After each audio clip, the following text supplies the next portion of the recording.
शहद ले लें, प्याज को भूबल में, केरी में, राख में, समझ गए, गरम में, इसमें दबाएं।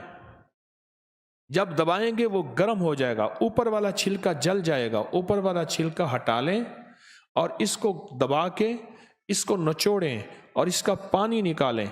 अब इसका पानी और शहद हम वजन, सुबह शाम दोपहर जितनी भी ज़रूरत हो 2 चम्मच ले सकते हैं। हर किस्म की खांसी, सांस का मसला हल हुआ।